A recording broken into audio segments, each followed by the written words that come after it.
ওই তাবিজে আমার কিছু কথা লেখা আছে। আপনি আমার যাইতে বলতেছেন যাবো, নবীর আওলাদটা পড়ে রয়েছে, আমার ভাই চাচা জানরা সব পড়ে রয়েছে যাবো, কিন্তু আমার বাবার আদেশটা আমার পালন করে দিতে হবে। কি লেখছে জায়গা বুঝতেছেন বিষয়টা?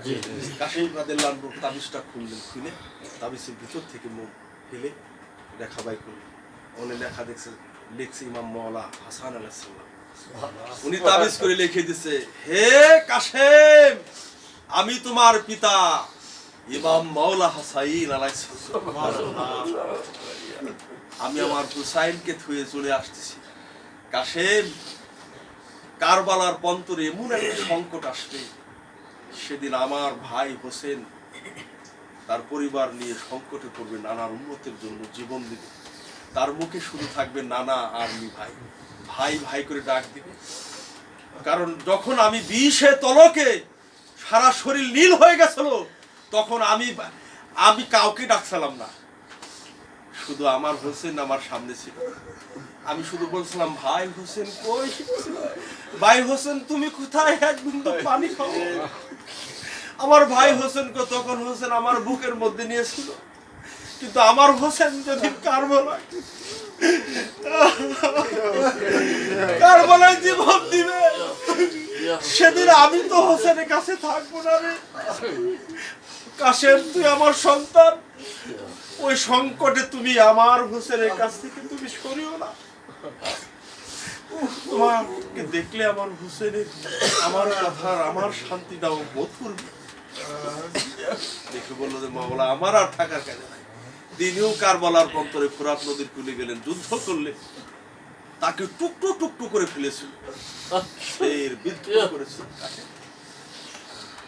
মদিনায় শোনা যায় ইতিহাসে, যখন কাশেমকে ঘোড়ায় থেকে তীর মারে মা সাকিনা তার সামনে, তার নাক ফুলটা পড়ে গেছিল।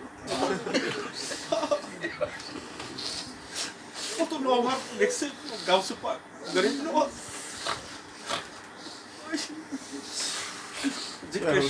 কারবালা।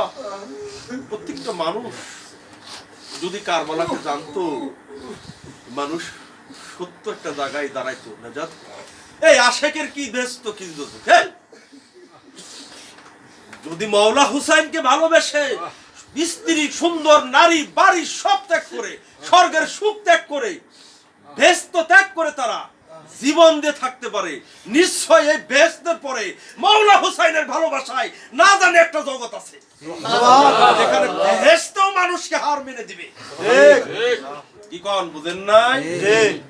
এমন একটা জগৎ আছে, ওলি আল্লাহর ভালোবাসায় কদমে সোহাদায়ে কারবালা থেকে শিক্ষা হলো যে হাজার বেহেশতেও হার মেনে দিবে।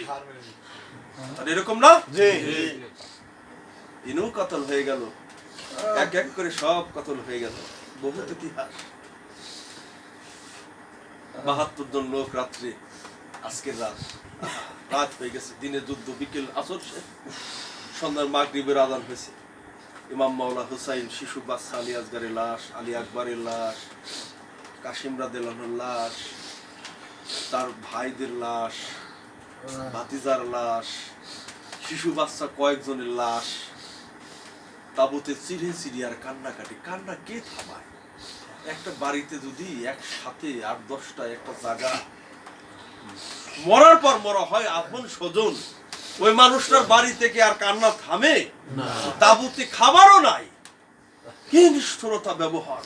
যে কয়জন আছে ওনার প্রেমিক সাহাবা ভক্ত, বল নাই তাদের, খালি আফসোস করতেছে, হায় রে জীবন, আওলাদের রসুলের আমরা থাকা অবস্থায়, প্রাণ থাকা অবস্থায় মাওলা হুসাইনের সামনে একটু পানি এনে দিতে পারতেছে, রসুলের আওলাদের মুখে একটু খাবারও দিতে পারতেছিল। কত নাদান ভক্ত স্বীকার করতেছে, কত নাদান ভাবতেছে। রাত হয়েছে ৯টা-১০টা বাজে, এরকম সময় রাতে তারা চতুর্পাশে আনন্দ করতেছে, মানুষ হই হুল্লাহ করতেছে। এখন আছে হুসাইন আর ৪-৫ জন তার ভক্ত, আর আছে একজন জয়নাল আবেদিন, পীড়াগ্রস্ত, প্রচুর জ্বর, আর জ্বরে ইমাম মাওলা হুসাইন এর সন্তান জয়নাল আবেদিন আলাইহিস সালাম কাতর হয়ে বলতেছে, পানি পানি পানি দাও, একটাই শখ, রমজান মাসে পানির তৃষ্ণার্তর জন্য আমরা অনেক রোজা থাকি না। আমি রোজা থেকে দেখি যে সকাল থেকে আমি ডায়াবেটিসের মানুষ, দুপুরের পরে প্রাণ শিরায় আর থাকে না, বালিশে মাথা দিয়ে চুপ করে শুয়ে থাকে। আর তখন শুধু কারবালাকে স্মরণ করি রমজান মাসে। হায় রে কারবালা, আমি একদিন একটু রোজা থাকতেছি, সন্ধ্যায় এ আসর মাগরিবের সময় পানি মুখে দেবো, শরবত খাবো। আজকে ৫টা-৭টা দিন ইমাম পরিবারের সামনে পানি নাই। কত কষ্টে তাদের জীবন ওইখানে গেছে। হায় রে মুসলমান, হায় রে মানুষ, কত অনেক নিষ্ঠুরতা করা হয়েছে নবীর আওলাদের সাথে। আপনি রমজান মাসে দেখেন এরকম পরিস্থিতি না একবার আগে জীবন যায় যায়, জীবন যায় যায়। মাওলারে আসরের পর মাগরিব আর পীড়াগ্রস্ত, প্রচুর জ্বর। মাওলায় হুসাইনের সন্তান মাওলায় জয়নাল আবেদিন আলাইহিস সালাম, এদেরকে ভালোবাসার জন্য যদি হাজার দোজক আমাকে দেয় আল্লাহ, আল্লাহ আমি এই দোজক বুক পেতে দিব। আল্লাহ সমস্ত মানুষকে জান্নাত দিয়ে দাও, ওই দোজকে আমি থাকবো। মাওলা হুসাইনের ভালোবাসা চাই মাওলা, এদের ভালোবাসার বিকল্প আমি আর কিছু বুঝতে চাই না। কার বেচতে যাবেন, কোথায়? দিনই তো বুঝলাম না। পরে যাচ্ছে চায় দেখে লাশের লাশ, কত শিশু বাচ্চা। আমার শিশু সন্তানকে ভালোবাসে আমার এই তার বোন, আমার জামে না, তার সামনে ভাই, ভাই দেখতেছে যে ভাইয়ের লাশ, আপন ভাইয়ের লাশ, চাচতো ভাইয়ের লাশ। তারা তো সব এক আত্মায় বন্ধন, আমাদের মতো পাই না তো তারা। পরিবারের লাশ, নিজের শরীর চলতেছে না, শুধু আব্বা বাসা আছে। আর ফুফুজানকে দেখি জয়নুব আলাইহিস সালামকে, সাহার বানু আম্মা জান বেঁচে, আর কিছু মহিলা রয়েছেন ওনাদের মুরিদের কাফেলায় দাসী, আর কিছু তার বাবার মুরিদ ভক্ত। খালি করতেছে পানি, দেহ লাশ, দেহ অস্থির, 2 ঘন্টা শুয়ে আসতেছে। পানি কোথায় থেকে এনে দেবে? মাওলা হোসেন আলাইহিস সালাম মুখের কাছে দিয়ে বলো, জয়নাল, ও জয়নাল। জয়নাল ফাল ধরছে, আপনারা থাকেন, মারা যাবো, আমি পানি পিপাসায় মরার থেকে ফিরা যাবো। আমি ওদের সাথে যুদ্ধ করে একটাও যদি মারি তাও আমার ভাইয়ের প্রতি সত্য হবে, আমি ওদের কাছে যুদ্ধ করতে যাবো। অস্ত্র ভাবছে, আব্বা আমাকে রোতে সাদাই দেন, খাবার দেয়। জয়নাল আবেদিনকে দেয়। ইমাম হোসেন বলতেছে, আহারে পা নেরো জয়নাল, তুমি জয়নাল যায় না, ওরে তুমি জয়নাল যায় না, তুমি জয়নাল মারা গেলে বংশ থাকবে না, ওরে তুমি জয়নাল মারা গেলে বংশ থাকবে না। আরে জয়নাল, আমার কাছে আসো জয়নাল, তোমাকে দেখতে আমার নানার মতো মনে হয়।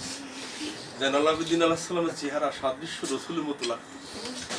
আবার কোন কোন রাবী বলছেন যে হযরত আলীর মতো দেখা যাচ্ছে। তোমাকে দেখলে বাবার স্বাদ মিটে, নানার স্বাদ মিটে, একমাত্র নক্ষত্র তুমিই আছো। তুমি এখন যদি যাও আমি কিনে থাকবো, আমি তো চলেই যাবো। আমার নানার দিন তোমার কাছে খেয়ে যেতেছে। জিব্বা ডাইগে জিব্বা মোবারক দিয়েছিলে, বুকের মধ্যে সেনা সাক করে এলমে নব্বী বিংশ চৈতন্য দানে আসছে। বাবা বেনজির হক চিশতি, চরণে অনন্ত কোটি ভক্তি। এই সকল মহাসাধুদের, এই সকল পীর মাশায়েখরা না আসলে এদিন বুঝতামই না।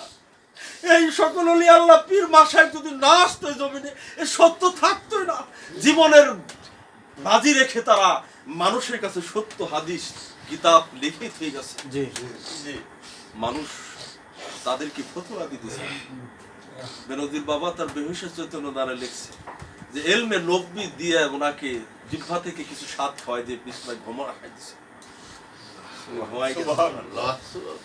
রাত্রে ঘুমাইতেছে, আর কেউ ঘুমায় না। এখন 10 জন নিয়ে 10-15 জন আছে, ইমাম পাক বাতি নিয়ে দিছে বক্ত।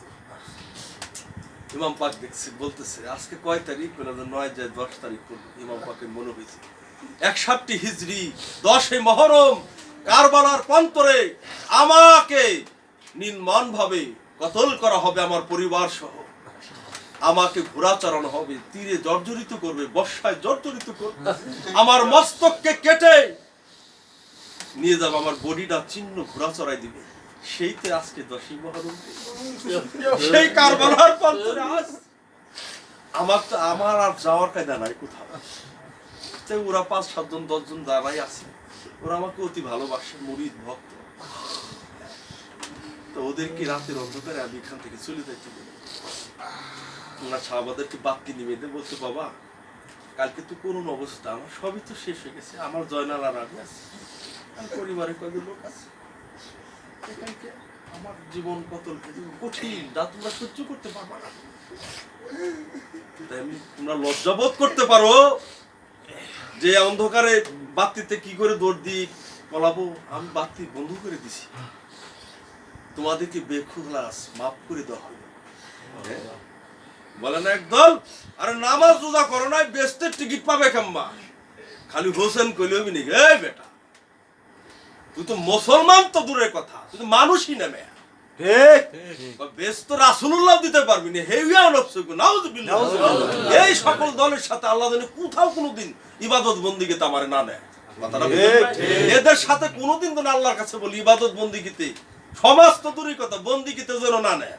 ঠিক ঠিক, রাসূলই তো ইয়া নফসু করবে। নাউযুবিল্লাহ। ইমাম পাক বেস্ট লিখে দিতে পারে মানুষের, নাকি জান্নাতের টিকিট দিয়ে দিতে পারে।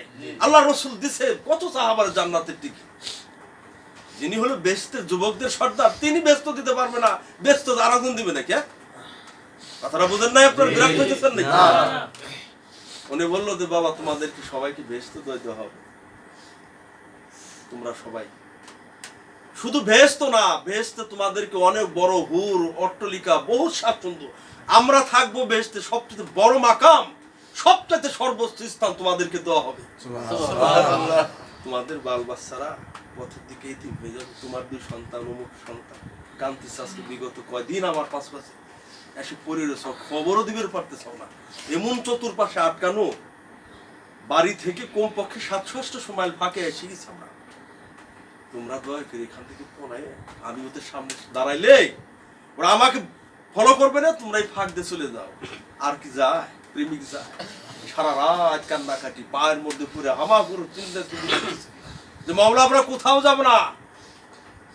আমরা রাসূলে পাকের জবান মোবারকে শুনেছি যে হোসাইনকে যে ভালোবাসবে সে আল্লাহর কাছে সর্বাধিক প্রিয় হয়ে দাঁড়াবে। সুবহানাল্লাহ। আমাদের যে আল্লাহ ভেস্ত বানাইছে সে ভেস্ত দরকার না, আমার দরকার আমার মালিকের রাজি খুশি। সুবহানাল্লাহ। যাব না, কোথায় যাব আপনার কদম ছাড়া?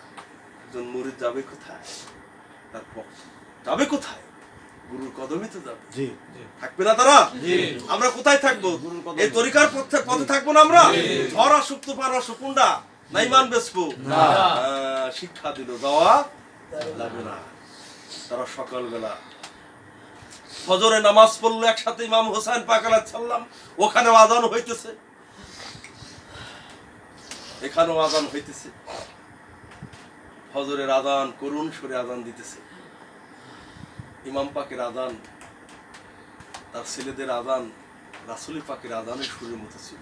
সুবহানাল্লাহ। শুনতেছেও হৃদয় কেঁপে উঠে, এক বিবেচনা করে আহারে কি করতেছি, কত বড় অপরাধ করতেছি।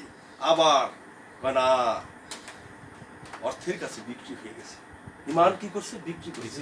নামাজ কিন্তু বেচে নাই, রোজা বেচছে নাকি? হজ বেচছে। তাহলে আযান দিল কে? তারা টাকার কাছে কি বিক্রি করছে? ইমান। নামাজ, রোজা, হজ, যাকাত বিক্রি করে নাই, রেবেজ বিক্রি করে নাই, বিক্রি করছে শুধু ইমান। ঠিক। ইমানের গলায় ছুরি দিবে। ফজরে নামাজ শেষ হওয়ার পরে মুনাজাত করছে মাওলা হুসাইন আলাইহিস সালাম, ফুফাই ফুফাই সিহির পড়তেছে। কিন্তু আগে ওই রাত্রে ফজরের একটু পিছে ঘটনায় যায়, মেলা কথা ঘন্টার পর ঘন্টা শেষ করা যাবে না, তারপর আপনারা কষ্ট পাইতেছেন না। ওই রাত্রে শুইছে সবাই, কথাবার্তা বলার পরে ঘুম তো নাই কেউ, একটু সাহার বানু মা সাহার বানু ইমাম পাকের স্ত্রী, উনি একটু ঘুম নিদ্রার মতো আসছে, দেখে যে উনি ঘুমান্ত অবস্থায় দেখতেছে যে কারবালার প্রান্তরে এক পর্দাশীল জ্যোতিময় একজন ব্যক্তি কারবালার মাঠে কি যেন আসলো করে উঠাইতেছে, পাতা পুঁতে শুকতেছে। কারবালার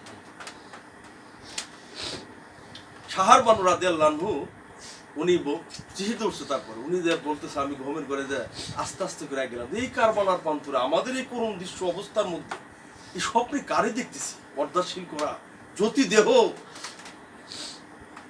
পিছন থেকে যে ডাক দিছি, আপনি কে কে গো? এই অভাগাদের এই কারবালার প্রান্তরে ঘুরেন দেখারাই দেখি আমার হোসাইনের, আমার শাশুড়ি আম্মা মা খাতুনে জানে না বলে, যখন দেখি যে আম্মা জান ফাতেমা আলাইহিস সালাম, আমি সঙ্গে সঙ্গে মার কদমে পড়েছি, মা আপনার আলী আসঘর না, আমার আলী একবার নাই, মা মা আমার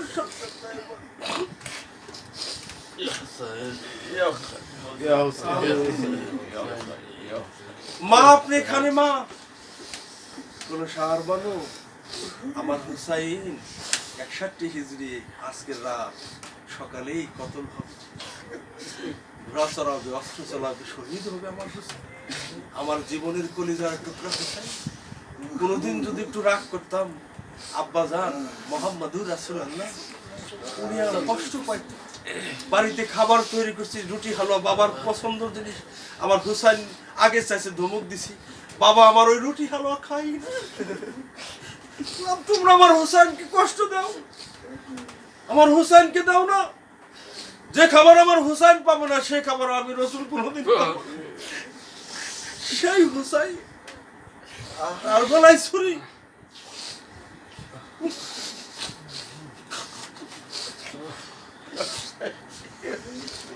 মা আপনি তা আপনি এখানে কি করতেছে? সাহার বানুরে, মায়ের শোক সন্তানের, ও গোড়া থেকে পড়বে না, না মা কই তো ডাক দিবি, কত কাটা আছে জায়গা পরে যদি আমার হুসাইনের শরীরে বিধে আঘাত পাবে, ছেড় যাইতেছে, তীরের বর্ষা দিতেছে, নানার উম্মতের জন্য মায়ের কষ্ট হতেছে, কাটার আঘাত। তা আমি কাটাগুলি সরাই দিতেছি রাত্রে, কারবালার প্রান্তরে আমি কাটাগুলি সরাই দিতেছি, যে আমার হোসাইন পরে মা আমাকে আঘাত পাওয়ার আগেই আমি কাটা সরাই দিতেছি, পরিষ্কার করে দিতেছি, সুন্দর জায়গা করে দিতেছি, যে না আমার হুসাইনি জায়গা, আমার নানা আমার বাবার উম্মতের জন্য, আমার আব্বার চোখের জল মোছানোর জন্য এই কারবালায় যেন আমার হুসাইন জীবনটা দিতে পারে।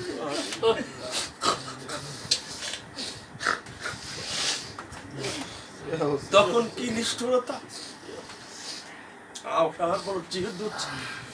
রাজারিতে উঠছে, ইমাম পাক জিজ্ঞাসা করছে কি হয়েছে শাহর বানু? বলল স্বামী, হে মাওলা, স্বামীকে জড়াই দিতেছে,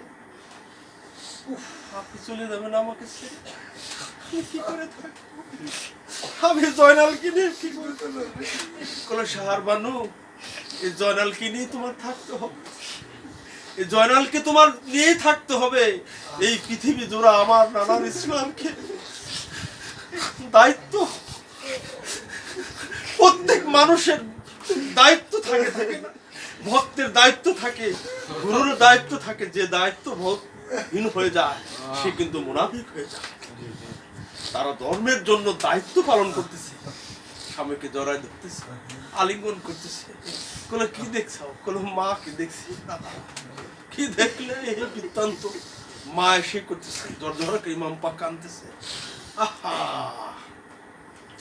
হাই হোসেন, হাই হাই হোসেন, হাই মা, হাই হোসেন, হাই মা, হাই হোসেন, হাই মা, হাই হোসেন, হাই মা, হাই হোসেন, হাই মা, হাই হোসেন, হাই মা।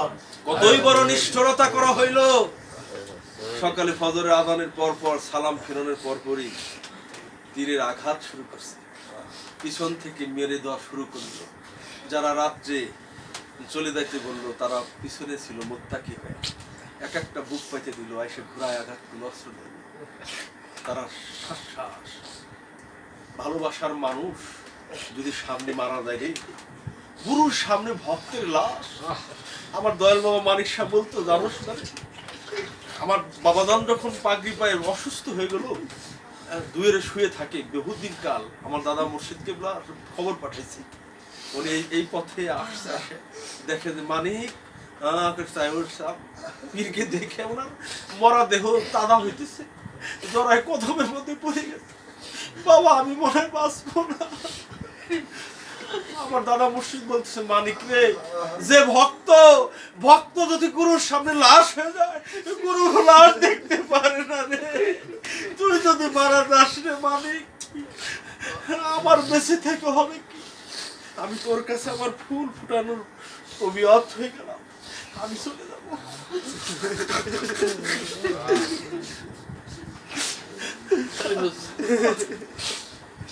ইমাম পাকের সামনে লাশ গুলো পড়তেছে আর তাকায় তাকায় বলছে, মাওলা মাওলা, হাসরে কিয়ামত দিনে ভয় পাই, আপনি আমাদের পাশে না থাকলে ভয় পাই মাওলা। ইমাম পাক শুধু বলতেছে, যাও, আমি তোমাদের সঙ্গে আছি।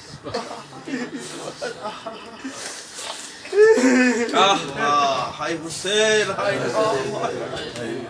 সোহাদায়ে কারবালা, সোহাদায়ে কারবালা, জিক্রে শাহাদাতে কারবালা, কারবালা, কারবালায় শুয়ে আছে আমার মাওলা হুসাইন পাকের মস্তক মোবারক, দেহ মোবারক শুয়ে আছে, মস্তক আছে। কারবালার প্রান্তরে সকালে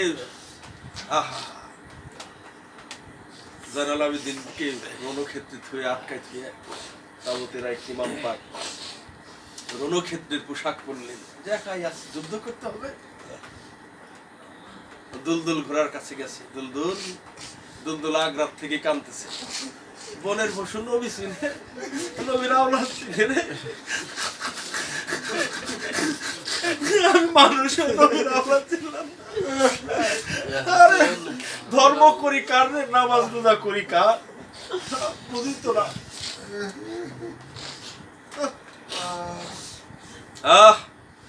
এই জন্য গরিব নওয়াজ খাজা বাবা মনিরুদ্দিন চিশতি বলছে যে দুলদুলের পায়ের যে ধুলা, যে যোগ্য তার পায়ের ধুলার যোগ্য আমি মনিরুদ্দিন না। দুলদুলা মেরে আয়, এ হোসেনকে দুলদুল হয়, হোসেনের দুলদুল, দুলদুল ঘোড়া ওই যে আছে, প্রত্যেক ইমাম বাড়িতে আছে। কিছু কিছু হারামির দল কে আবার বুড়ার ছবি রে, বেটা তোর চুলকায় কোন জায়গা, সত্য বড় তিতে, তাই না? তোমার চুলকায় কোন জায়গা? তুমি জান্নাতে যাও, দিছি তো বেশি তোমাদের কাছে জান্নাত দিছি না।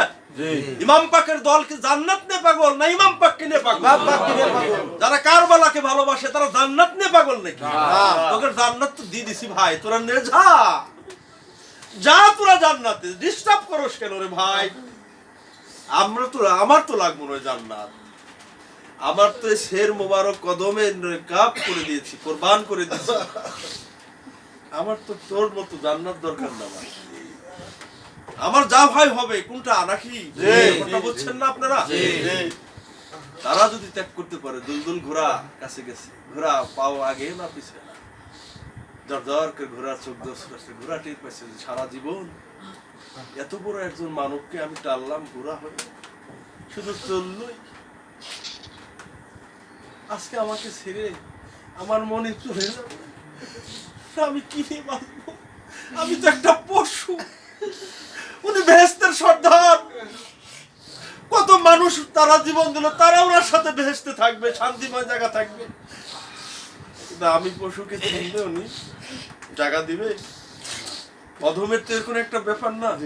এখানে আমরা কত মানুষ, যদি একটা মানুষ সাপ রূপে এখানে আসে, একটা পশু ঘোড়া ঢুকে, আমরা কি দাগা দিবানি, সাপ দিবানি? দেখা ঘোড়া অনুশোচনা করতেছে যে মানুষ তো তার সাথে থাকবে, সারা জীবন আমি যার গোলামি করলাম, টানলাম, কদম ঝুলিল, আর আমি ঘোড়া টানছি আর কদমে ধুলা নিছি। হ্যাঁ, দুই চরণে চুমা দিব, ধুলা মাগবো গাই, পাইলে নিরালাই নবীজি, পাইলে পাইলে নিরালাই নবীজি, পাইলে নিরালাই। সাধকের আর একটা কথা আছে, আমি হইতাম যদি মদিনার শহর, আমার উপর বসত করত নবীর বংশধর। আমার মানব দেহটা যদি মদিনার শহর হইতো, এই শহরে হাসান হুসাইন থাকতো। সাধক কত কথা লিখছে, আমি হইতাম যদি মদিনার শহর, এই শহরে বসত করত নবীর বংশধর। আমি ওই মদিনার দোলা হইলে লাগতাম নবীর পাই, পাইলে নিরা লাইরে নবী তোমারে পাইলে নিরা। বনের পশু দুলদুল ঘোড়া সেও কন্দন করছে যে আমার আর মনিব, উনি রণ খেতে যাবে, জীবন দিবে, কতল হবে, সবাই যাবে, আমি একা চিরদিন অসহায় হয়ে। পশুর কান্না কে শুনে? উঠতে যায় আগে না। মনিব তো বুঝে, কিন্তু এমন মনিব, সারা মাকলুকাতের একজন মহান মনিব নাকি। দুলদুলকে গায়ে হাত দিছে, দুলদুল তুমি কষ্ট হইতেছে তোমার? দুলদুল বলে, আল্লাহ গো, দিব আজ, একটু জবান খুলে দাও আল্লাহ, আর কোনদিন জবান লাগবে। সারা জীবন যাকে টানলাম, একটু কথাও বলতে পারলাম না।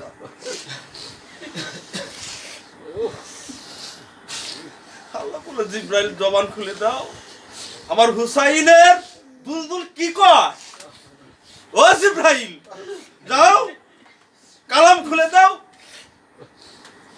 ও তো সাধারণ দুলদুল না, ও আমার মৌলা হুসাইনের দুলদুল। দুলদুল জবান খুলছে, মুসলমান। দুলদুলের জবান থেকে কালাম বের হয়েছে, কথা বের হয়েছে।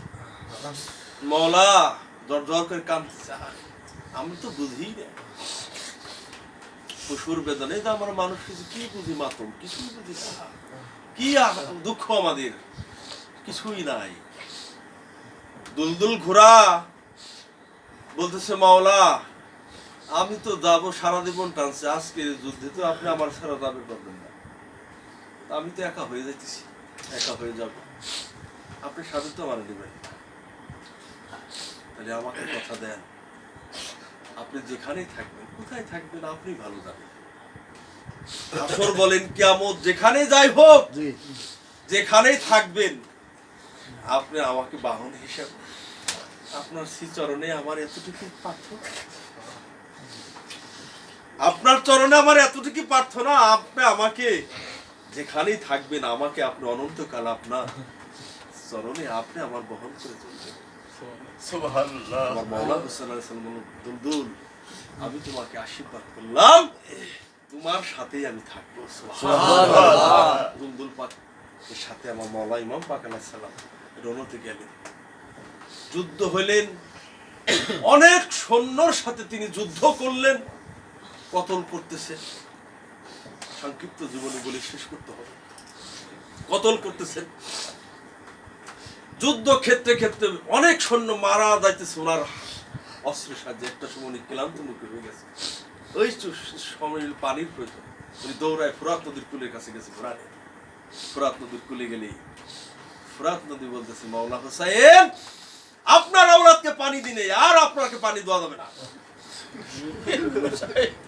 কারণ আমি ফোরাতের পানি এত পবিত্র না, তাই বিধায় নবীর পরিবারকে আল্লাহ পানি দেয়, কারণ পশুপঙ্খী জায়গায় পানি খায়। আমি বুঝতে পারছি আপনার মুখে মাওলা আমি পানি দিতে পারবো না। পানিটা ছেলে কি করলো,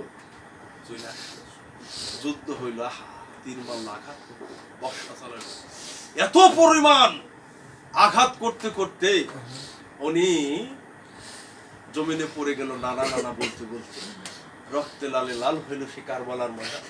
জমিনে পড়ে গেল, জমিনে পড়লে নানা নানা করে ডাকতেছে উনি, ওনার বুকের পর সীমার দাঁড়াইছে, সীমার দ্বারায় বুকে অস্ত্র আঘাত করতেছে, গলা কাটে, সংক্ষিপ্ত বলতেছে আমি, গলা কাটলেন সীমার, গলা কাটে না তো বলতেছে, সীমার তুমি কি সেই সীমার? বলো হ। তোমার নাম কি? বলো আমার নাম সীমার। বলো তালি তুমি সেই সীমার, আমার নানার মুখে আমি শুনছি সীমার, তুমি এই বড় শরীর হবে, তুমি আমার বুকে বসে শরীর চালাবে সীমার। তুমি কাটবে গলা। শরীরে ইতিহাসে পাওয়া যায়, পূর্ণভাবে আমি বলতে পারছি 83টা বর্ষা মানে 120টা তীরের আঘাত, এরকম সারা শরীরে কোথাও চিহ্ন ছিল না বল্লমের আঘাতে, তীরের আঘাতে। একটা তীরের আঘাত যদি আমার লাগে আমি ওর হুঁশ থাকবে না। আর সারা শরীর ভরাতি, পাও থেকে মস্তক পর্যন্ত সর্বছোট দিয়ে কথা বলার মতো কায়দা নাই, ছিদ্র ছিদ্র দেহ ছিন্ন বিচ্ছিন্ন হয়ে গেছে।